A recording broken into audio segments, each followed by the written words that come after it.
Boa noite para todo mundo. Hoje, 15 de janeiro de 2023, dia de feriado nos Estados Unidos, minha gente. O que isso significa? Falta de liquidez ou baixa liquidez no mundo inteiro e aqui no Brasil não foi diferente, né? Nossas movimentações elas ficam sem um direcional específico quando nós não temos a nave-mãe, né, os Estados Unidos aberto, quando nós não temos um driving específico no dia acontecendo, e aí acaba que fica tudo meio solto e a liquidez em si, né, os players atuando são realmente mais baixos, são menores aí do que o que a gente já está acostumado, ok? Mas, dito isso, vamos dar uma passada de qualquer forma pelas bolsas e pelo dólar no mundo e comentar para vocês aqui o que tiver que comentar para a gente não deixar de acompanhar e ficar atualizado em relação às movimentações de mercado, tá? Mas vamos lá. Deixa eu colocar o panorama aqui para vocês, que agora para mim ficou bem mais fácil. Colocar por aqui. Mas vamos lá, minha gente. As bolsas da Ásia, elas fecham completamente dentro da estabilidade, tá? Bem no 0 a 0 mesmo. Vale ressaltar que o mercado estava na expectativa de que o Banco do Povo lá na China pudesse cortar seus juros de 1 ano, tá? E isso seria anunciado de ontem para hoje. No final das contas, isso não foi feito, não foi anunciado. O Banco da China, do Povo da China, né, manteve os juros inalterados lá e isso acabou decepcionando um pouco os investidores que estão esperando mais estímulos por parte da China, do governo da China, do Banco Central da China, para dar uma guinada na economia chinesa que está indo de mal a pior. Fato é que isso de ontem para hoje não aconteceu, tá? Isso deixou as bolsas lá bem minguadas, tá? E fecham aí dentro de uma estabilidade, tá? Praticamente no 0 a 0 aí. Bom, dito isso, vamos falar um pouco de commodities. Commodities, minha gente, o minério de ferro, por conta também desse não corte de juros, né, lá da China, o minério de ferro nessa madrugada chegou a cair mais de 3%, tá? Ao longo do dia, acabou que o minério recuperou parte, bem pequena, mas recuperou parte desta queda que ele teve na madrugada, mas ainda assim, o minério de ferro desde o início do ano, né, para cá, está numa movimentação de queda significativa, ok? Já o petróleo, minha gente, ele estava mais pesado hoje pela manhã, tá? Como vocês podem ver aqui, ele recuperou parte da queda de hoje. Hoje de manhã ele estava, quer ver? Com 1% de queda, tá? Hoje de manhã ele estava com 1% de queda e o fato dele se recuperar ao longo do dia fez com que a nossa Petrobras, que estava no negativo logo pela manhã, virasse e fechasse bem positivo, ajudando inclusive a positivar o nosso Ibov que estava no negativo também, ok? De qualquer forma, nós temos um cenário de commodities hoje de neutras para queda, tá? Bom, quando a gente vê as bolsas da Europa, elas estão todas no negativo. Vale lembrar que a Europa também, minha gente, tem como referência as movimentações que acontecem nas bolsas americanas. Na medida em que nós não temos as bolsas americanas no dia de hoje, a liquidez das bolsas da Europa também ficam prejudicadas. Não só a liquidez, como as movimentações.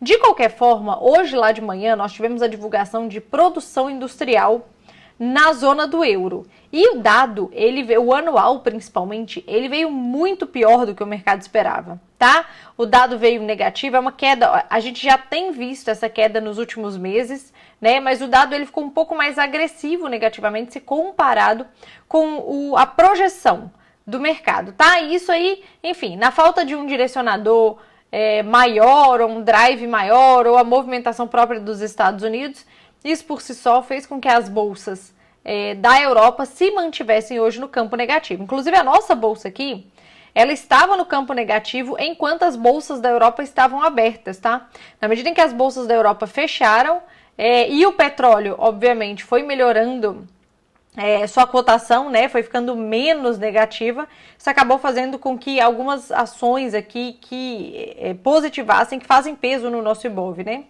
Mas dito isso, nós temos no dia de hoje bolsas da Europa no negativo. As bolsas dos Estados Unidos hoje permaneceram fechadas, tá? Por conta do feriado, volta amanhã, então vou pular a parte dos Estados Unidos e agora vamos falar da nossa bolsa. Nossa bolsa aqui, ela estava no negativo, como eu comentei com vocês logo pela manhã. Na medida em que houve a melhora, principalmente aí do petróleo, a gente teve uma melhora das nossas ações que tem um peso significativo na nossa bolsa, que é principalmente aí a Petrobras, tá? Mas outras ações foram melhorando a reboque.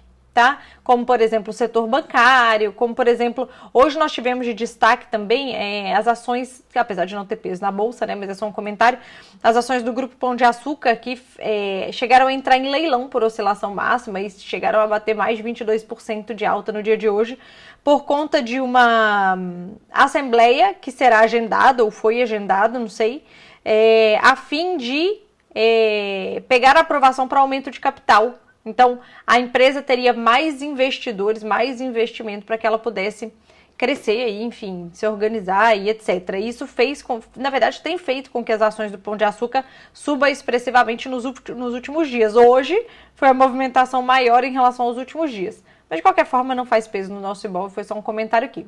Nós tivemos, então, de qualquer forma, o nosso Ibov, ele fecha levemente positivo, tá? Não é nenhuma movimentação muito grande. Reforço que a liquidez de hoje foi baixa, mesmo com essa movimentação do Ibov, tá? Então, o que significa quando acontecem movimentações nas bolsas de baixa liquidez? Não são movimentações tão confiáveis, né? Então, assim, se a nossa bolsa fecha em alta, isso não significa muita coisa para os próximos dias. Ou se a nossa bolsa fecha em baixa, também não significa muita coisa para os próximos dias. Esse é o ponto da baixa liquidez, tá? De qualquer forma, temos a nossa bolsa dentro da estabilidade propositiva.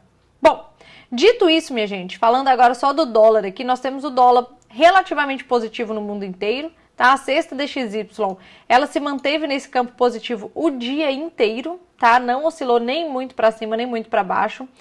Acabou direcionando aí uma positividade para o dólar nos países emergentes e aqui, obviamente, não foi diferente, tá? O dólar hoje, na verdade, ele chegou a ficar bem mais positivo aqui no Brasil, mas acabou devolvendo parte dessa alta aí, fechando somente levemente positivo, tá? Vale lembrar que, especificamente sobre aqui no Brasil, nós temos hoje, agora às 18 horas, a reunião do Fernando Haddad, que é o ministro da Fazenda, com o Pacheco, que é o presidente do Senado, e eles vão discutir o imbróglio aí da MP da desoneração, tá?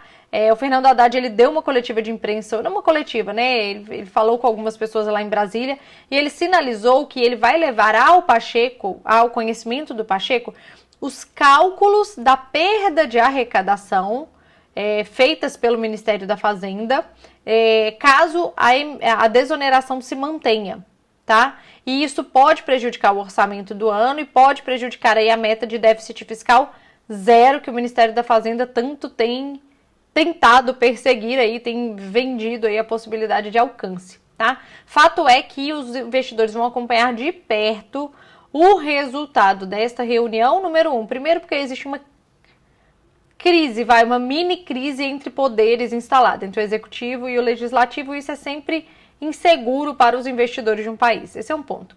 E o segundo ponto é porque tem a questão fiscal envolvida, né? Afinal de contas, a depender desses números, os jornalistas perguntaram hoje para o Fernando Haddad se ele poderia falar sobre esses números. Ele não quis abrir esses números, ele falou que ia apresentar esses números para o Pacheco. Então, assim, os investidores também são curiosos em relação a esses tais números que serão apresentados aí, que aparentemente denotam perigo, denotam risco aí para o fiscal do país, caso a desoneração seja mantida. Tá? Então, essa reunião é agora, pelo menos estava agendada para as 18 horas, e isso vai se refletir no pregão somente de amanhã. Ok? Bom, no mais é isso, então, não tenho muito para falar no dia de hoje, além do que eu já falei, afinal de contas, deixa eu voltar para cá. Pronto. Afinal de contas, realmente um dia de baixo indicador, um dia que as bolsas dos Estados Unidos não operam, é realmente um dia mais tranquilo, né? As movimentações são mais tranquilas. Mas é isso. Então eu desejo para vocês de novo uma boa semana, né? E eu vejo vocês no resumão de amanhã. Beijo.